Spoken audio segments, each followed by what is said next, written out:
Hasbunallah wa ni'mal wakil, ni'mal maula wa ni'man nasir.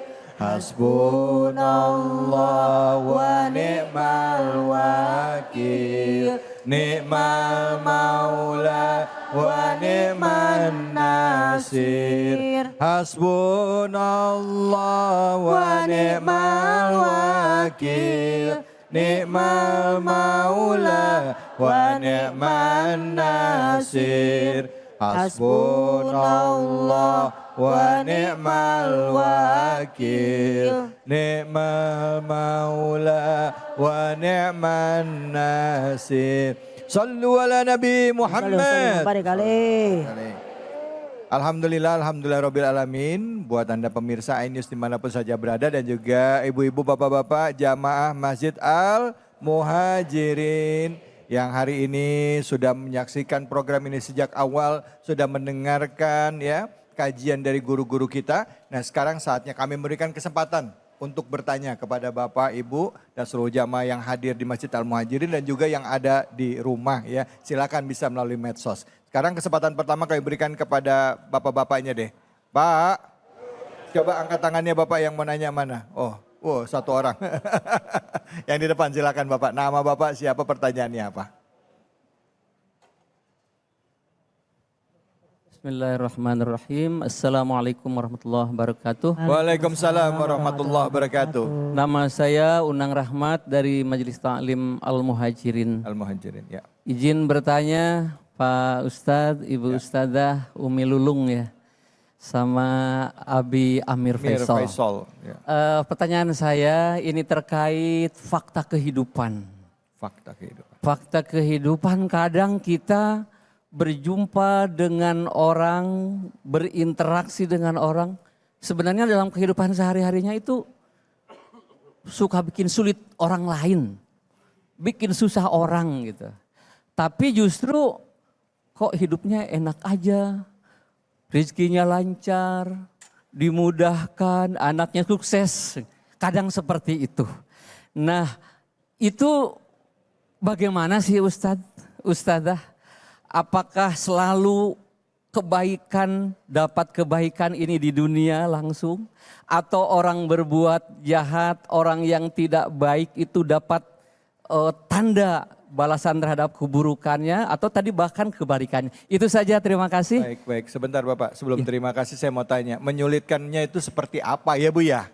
Maksudnya biar jelas nih kan kadang-kala ada orang menyulitkan karena tertib aturan. Ya kesannya menyulitkan. Iya. Tapi ada yang memang menyulitkan memang ya membuat sulit saja gitu. Gimana Pak? Bisa contohnya gimana Pak? Iya, kalau sesuai aturan mungkin itu memang menertibkan ya. Nih menyulitkan misalnya tidak membuat kemudahan orang lain. Misalnya orang sedang dalam kesulitan. Ya. Dia datang seperti membantu, malah mengambil keuntungan dalam kesulitan orang lain. Misalnya seperti itu. Iya. Dan hal-hal lain yang sejenis itu. Kira-kira demikian. Baik. Terima kasih banyak Bapak. Terima kasih. Assalamualaikum warahmatullahi wabarakatuh. Waalaikumsalam warahmatullahi wabarakatuh. Silakan Abi Amir mungkin bisa menjawab pertama. Ada orang yang suka menyakiti orang lain, berbuat zalim kepada orang lain, tidak pernah sholat, gak pernah puasa, tapi kok hidupnya semakin makmur ya Bu ya? Nah, ada orang ahli sholat duha, ahli sholat tahajud, kok gak kaya-kaya ya Bu ya? Kata Allah, sanastadrijuhum min haitsu la ya'lamun. Allah. Jadi ada bab dalam Al-Quran itu namanya babul istidraj. Kalau ada orang dimudahkan urusan dunianya, dimudahkan hartanya, dimudahkan jabatannya, tapi tetap jauh dari Allah, tetap zalim, itu namanya istidraj. Sengaja Allah mudahkan supaya dosanya semakin banyak karena Allah sedang menyiapkan azab yang sangat pedih setelah itu. Makanya Jangan banding-bandingkan diri kita dengan orang lain. Coba angkat tangan. Tepuk tangan pundak sebelah temannya. Ya, ya, Bu, bilang, Bu. Bu. Bu. Jangan banding-bandingkan Jangan banding-banding dirimu dengan orang lain. dengan orang lain. Ingat, Ingat, nasib kita nasib kita berbeda. berbeda. Yang penting Penting tetap tetap jadi orang baik. jadi orang baik. Yes. Yes. Abi, bentar Abi. Ibu-ibu, bapak-bapak tepok sebelahnya. Yang ini satu ibu ditepok sama 2 orang ini ibu. Yang nepok 2 orang.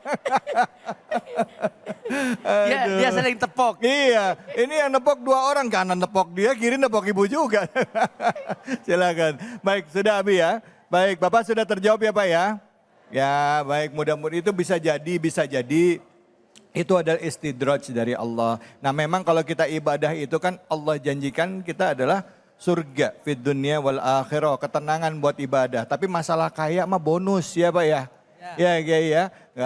Benar kan, masalah kaya itu bonus. Yang penting hidupnya jangan kekurangan. Baik, silakan ada lagi yang mau bertanya? Silakan. Mana? Ibu ada tadi? Mana? Ibu? Yang mana ada ya? Yang perempuan? Oke, silakan. Assalamualaikum warahmatullahi wabarakatuh. Waalaikumsalam warahmatullahi wabarakatuh. Ustadz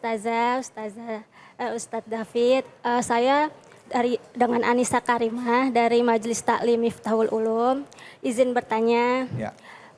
Jika kita sering merasa kalah dan diremehkan karena mencoba untuk tetap jujur di tempat kerja, apakah tetap sabar dan baik dalam kondisi seperti itu akan tetap Allah balas? Demikian itu saja. Terima kasih Ustadz, Ustazah. Wassalamualaikum warahmatullahi wabarakatuh. Waalaikumsalam warahmatullahi wabarakatuh. Silakan Ustazah Lulung, ini pertanyaannya ini kayaknya mewakili jutaan orang-orang yang kerja ya. Ya, gitu udah tetap dengan lingkungan yang toksik kita masih tetap baik gitu. Gimana apa yang harus kita kerjakan gitu ya? Nah silakan Ustazah. Ya jadi Bunda yang solehah ya. Anissa, ya. Insya Allah amin rabbal alamin. Cahaya hati. Indonesia. Gimana nih Ustadz, Ustazah, kita di tempat kerja tuh kita udah berusaha jujur gitu ya. Berusaha ramah, baik. Tapi kita tetap direndahin.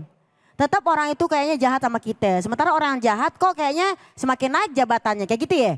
Apakah saya tetap sabar aja, tetap kerja aja atau gimana? Yang pertama, kalau belum tempat kerjaan lain belum dapat, sabar aja dulu. Karena lebih baik capek kerja daripada capek nyari kerjaan. Do you understand? Yes. Yes. Jadi biarin capek kerja daripada capek cari kerjaan. Sambil berdoa kepada Allah. Karena yang namanya kehidupan itu adalah ada perputaran. Kalau kata guru kita roda berputar, you know. Ya. Wa tilkal ayyamu nudawiluha bainan nas, bahwa hari-hari itu dipergilirkan oleh Allah di antara manusia. Sekarang kita berusaha jujur, tetap aja jadi orang yang jujur. Kalaupun diremehkan berarti yang meremehkan bukan orang yang memang benar-benar Iqra kitabaka kafa binafsik yang tadi dinyatakan oleh Ustaz Al-Isra. Bacalah Al-Quran, baca kitabmu. Cukup dirimu yang menjadi tanda-tanda kekuasaan Allah. Iya ya, Allah nyuruh selalu tetap berbuat baik. Tadi kan di awal udah dibilang, gak rugi loh jadi orang yang baik. Jadi tetaplah dalam kebaikan karena Allah tidak pernah lupa untuk memberikan balasan kebaikan. Yang tadi guru kita nyatakan, in ahsantum li anfusikum. Kalau kamu tetap baik, bukan buat mereka yang meremehkan kita. Tapi adalah untuk diri kita sendiri. Jadi kalau Umi sih di usia seperti sekarang ini ya, mau ada orang itu yang haus validasi, manipulatif, jahat, Umi gak benci. Umi hanya heran dan akan ngomong sama dia apa? Are you okay? Iya. Are you okay? Kok kamu bisa ya berbuat seperti itu? Ada ya orang kayak gitu yang punya citra pribadi yang problematik. Asik. Tinggi ngomongnya ya.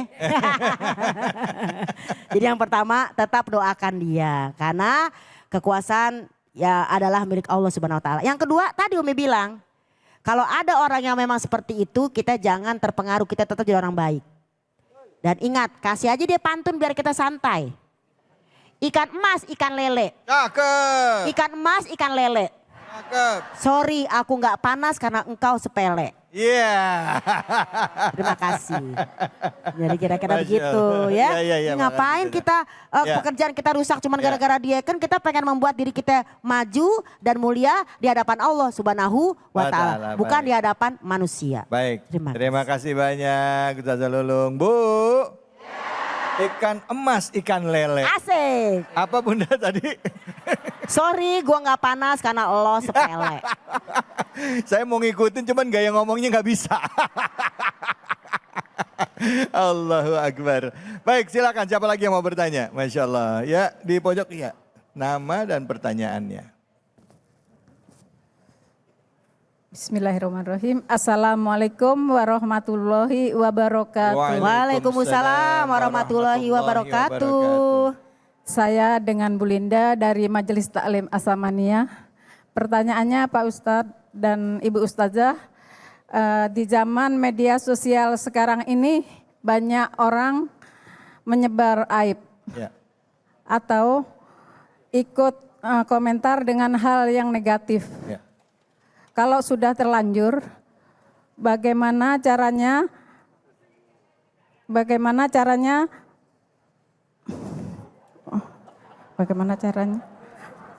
menebus kesalahan sehingga sampai menyakiti orang Ya. dan atau juga orang itu sampai bunuh diri. Oh iya baik. Atas komentar kita. Demikian Pak Ustadz dan Ibu Ustazah, terima kasih. Wassalamualaikum warahmatullahi wabarakatuh. Waalaikumsalam warahmatullahi wabarakatuh. Silakan Abi, Fadal Abi. Sosial media cepat menyebar, kalau itu kebaikan menjadi amal jariah. Kalau yang menyebar keburukan menjadi dosa jariah. Hati-hati dengan sosial media. Jangan curhat ke sosial media, tapi curhat kepada Allah. Kalau sakit hati kepada seseorang, jangan ngoceh-ngoceh di sosial media. Udah diem aja, gak usah dibalas. Siap? Siap. Jadi kalau sudah terlanjur Pak Ustadz nih, Bagaimana? gimana caranya Iya. sudah nyakiti orang lain dan sebagainya. Allah berfirman, Innal ladzina tabu wa aslahu wa bayyanu. Ada 3. Bertobat. Obat. Jangan ulangi lagi. Yang kedua, wa aslahu. Lakukan islah. Perbaiki diri. Yang ketiga, wa bayyanu. Jelaskan. Yang tanggal sekian ucapanku begini. Aku cabut, aku minta maaf. Mungkin ada orang yang tersesat karena pemikiran saya terlalu menyebar. Aku cabut, aku tidak mengulangi lagi itu. Kalau terlanjur ada orang sakit hati, misalnya saya minta maaf, tidak akan mengulangi lagi. Silahkan yang mau membalas, datang kepadaku apa yang mau dibalaskan. Silahkan, aku siap untuk dibalas. Wa bayyanu, harus jelaskan. Kalau tidak dijelaskan, tidak bisa. Dan juga penyebarannya melalui sosial media. Kalau dia pernah bukunya sesat dan menyesatkan, tulis buku baru bahwa pemikiranku tanggal sekian itu sesat dan menyesatkan, yang benar begini. Kalau terlanjur berfatwa, maka dia buatlah fatwa yang baru, tanggal sekian fatwaku yang begini, itu salah, yang benar begini. Begitulah seterusnya. Sehingga orang dia tidak mengikuti fatwa kita yang salah. Semoga Allah menjaga kita semua. Masya Allah, amin. Nah untuk kita tobatnya sendiri selain tadi, ya untuk kita kepada Allah bagaimana? Apakah harus sholat tobat dulu dan mengucap istighfar berapa ribu kali? Kan suka ada begitu ya Ibu ya, ada yang ngajak. Gimana Abi? Cara bertobat, Imam An-Nawawi, Babut Taubah dalam kitab Riyadhus Shalihin mengatakan ada 3. Kalau itu dosa kepada Allah, syaratnya 3. Yang pertama, al-iqla'u anil ma'siyah, tinggalkan dosa.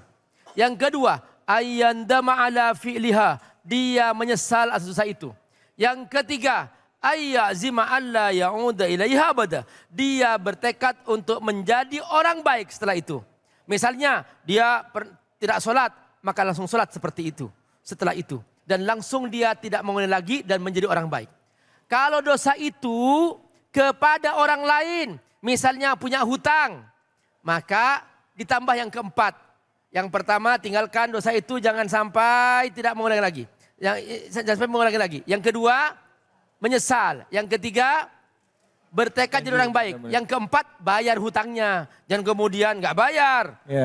Nggak bisa. Pak Ustadz, aku akan haji 100 kali. Sekalipun haji 100 kali, kalau hutang nggak bayar, tetap ditahan, tidak akan bisa masuk surga. Iya. Nah, kalau kayak tadi yang membicarakan keburukan orang itu gimana? Apakah harus telepon orangnya, minta maaf orangnya, atau bagaimana? Itu termasuk makna dalam bayyanu. Terlanjur menyebutkan nama orang. Datangi orang itu, silaturahim baik-baik. Nyatakan, Pak, aku pernah menyakiti Bapak tanggal sekian. Silahkan Bapak balas. Aku minta maaf. Mau mukul, silahkan. Mau balas apa saja, silahkan. Bayar denda, silahkan. Aku ingin tobat. Itu namanya wabayanu. Dia harus menjelaskan itu. Ya, nggak bisa diam-diam. Bang Kholik, maafkan aku ya. Apa dosamu? Maafin aja lah. Nggak bisa begitu. Oh, nggak boleh ya? Nggak bisa, harus jelaskan. Pokoknya udah deh gitu, nggak boleh udah ya? deh gitu, nggak bisa. Iya. Wabayanu, jelaskan dosaku apa. Nah, sekarang kalau orang yang kita mintain maaf, terus dia bilang, saya nggak mau maafin, boleh nggak? Nah, itu terserah dia. Ya, yang penting aku sudah minta maaf, maka sudah selesai aku permintaan maaf. Gugur sudah? Ya, sudah selesai. Oke, baik. Bu, Ya. jelas? Pak, jelas Pak? Pak, woi, jelas Pak? Kita minta maaf sama orang yang sudah kita jelekkan. Ya, datangi orangnya, mohon maaf pada orangnya, ya, dengan hati yang ikhlas, ya, dengan hati yang bersih, ya. Mudah-mudahan kita tidak mengulangi kesalahannya. Tapi ada yang bilang gini, Ustadz, saya mah nggak ngejelekin Ustadz, cuman kalau ada orang yang bermasalah masuk dalam ruangan, saya cuman nih ngasih kode, itu dosa nggak Ustadz? Ya. Tapi jangan dijawab dulu, nanti aja. Baru mau dijawab nih. Jangan mana-mana, tetap di sini, di Cahaya Hati Indonesia.